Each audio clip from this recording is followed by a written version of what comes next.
Gente, girando o assunto aqui, o ministro Luiz Fux, novo presidente do Supremo Tribunal Federal, propôs ontem que ações penais que tramitam na corte voltem a ser discutidas pelo plenário. Ô Zé, explica pra gente, tem muita gente que não entendeu nada do que aconteceu. Primeira coisa, o que muda nessa história toda? E segunda coisa, Zé, o que tá em jogo nessa história? Pois é, olha, o presidente Luiz Fux surpreendeu. Ele chamou uma reunião administrativa, que é uma reunião entre os ministros, para definir ali normas e regimento interno do Supremo Tribunal Federal. E colocou essa questão, a volta ao plenário do Supremo, os julgamentos em matéria penal.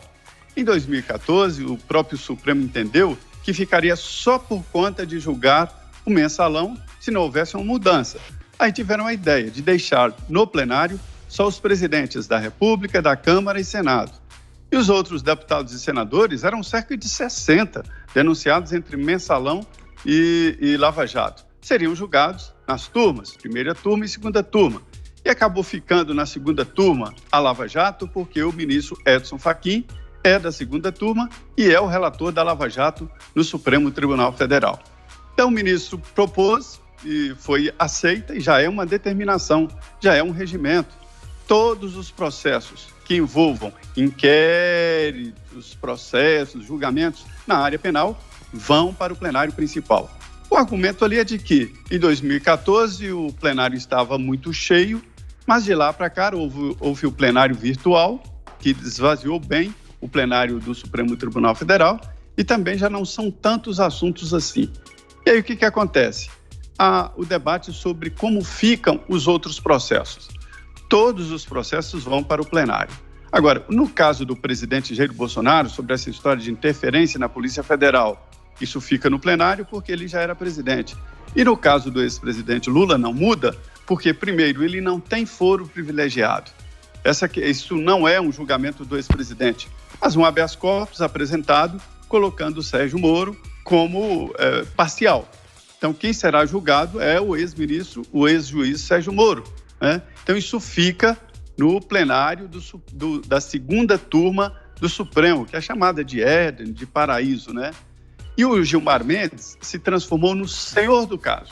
Isso porque ele é presidente da segunda turma e relator da vista pedida nesse habeas corpus do ex-presidente Lula. Já tem 2 votos contra Lula, do Fachin, que é o relator, e da ministra Carmen Lúcia. E faltam, portanto, Gilmar Mendes e Lewandowski. A turma está incompleta com a saída de Celso de Mello. Se o Toffoli pedir para voltar à segunda turma, ele tem direito, ele é um dos mais antigos, só perde para o Marco Aurélio.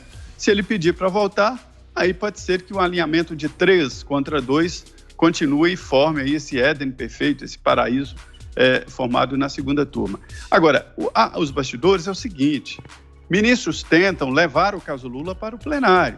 Eles entendem que é um caso grave e muito grande para ficar na segunda turma. Muito bem, Adriles, eu acho que é importante a gente tentar explicar para o nosso ouvinte e para o nosso espectador essa questão toda do STF, principalmente das turmas, né? Porque é muita informação vinda de tudo quanto é lado para o nosso ouvinte, para o nosso espectador, e por muitas vezes as pessoas não entendem, porque realmente é muita coisa. O STF, na época do mensalão, eles decidiram criar essas 2 turmas. Para quê? Qual foi o objetivo? Exatamente para dar mais celeridade na tramitação do julgamento desses processos. E numa dessas turmas estão aqueles juízes chamados garantistas. Traduzindo para as pessoas, os garantistas são aqueles juízes que atuam mais pró-réu, né?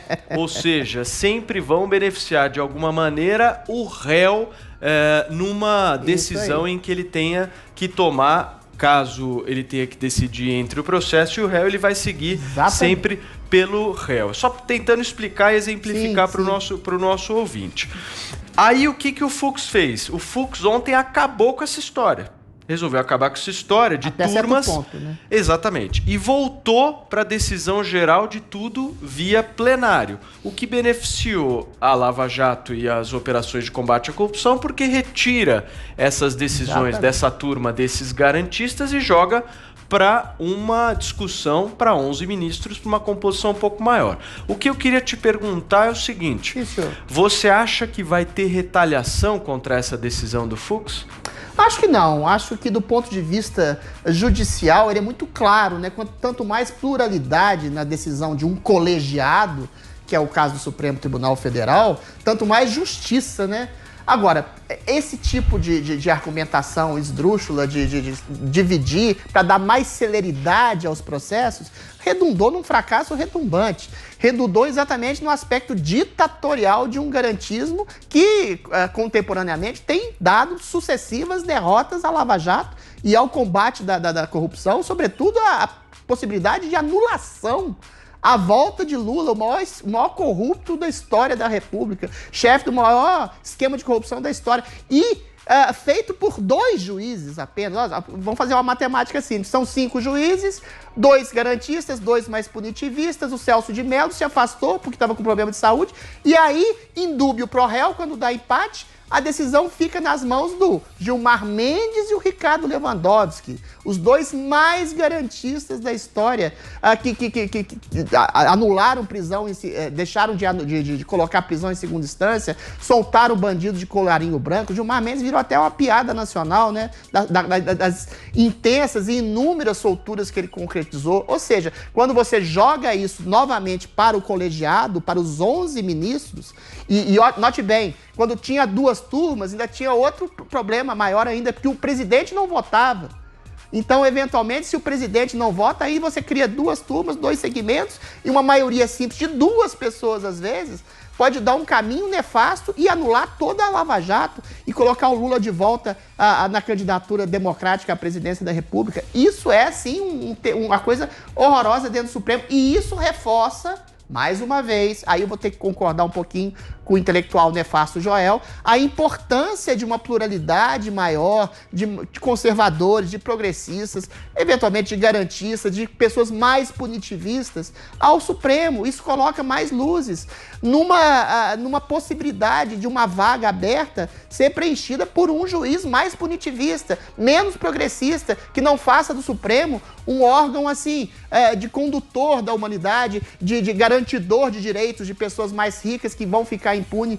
Por isso que o presidente Bolsonaro tem que tomar muito, mas muito cuidado em cada escolha que ele faz de um ministro do STF. Porque, eventualmente, por um voto, às vezes, você cria a possibilidade de deixar, por exemplo, correr a corrupção solta, como tudo indica, é o que querem alguns ministros dessas supostas eventuais maiorias de 2 turmas que podem deixar perder todo o combate à corrupção feito pela Lava Jato. Joel, o Fux começou bem? Você viu que o Adriles melindrou, mas teve que concordar comigo, né, Paulo? Um pequeno aspecto. O Fux começou bem, sim, começou bem, porque daí o Adriles também concorda com o panorama geral que ele deu. Essa segunda turma ficou uma coisa muito esdrúxula, ainda mais com o Celso de Mello de licença, 2 votos ali, Gilmar Mendes e Lewandowski, que podiam, na prática, salvar qualquer réu ali. Ficou uma coisa muito sem sentido, né? Por que temos um Supremo com 11 ministros? Para que eles votem e deem sua decisão colegiada ali junto, inclusive com o presidente do Supremo, que não está em turma, não fica em turma nenhuma, né? Porque cada turma tem que ter um número ímpar também, para não haver empates. Mas então, por isso mesmo, o presidente do Supremo fica de fora das decisões. Quando o presidente é muito garantista, a gente até tudo bem. Agora o presidente é o Fux, a gente quer alguém comprometido com o combate à corrupção, votando nessas decisões também. Então, positivo, Fux começa bem, vai ser um mandato, eu imagino, muito diferente do Toffoli. O Toffoli é o mais político dos ministros do Supremo, né? Ele gosta de manter boas relações com o presidente, com os outros poderes, está sempre almoçando, jantando junto de Alcolumbre, Maia, Bolsonaro, sempre trocando abraços ali, falando com generais, está sempre azeitando as rodas ali da convivência.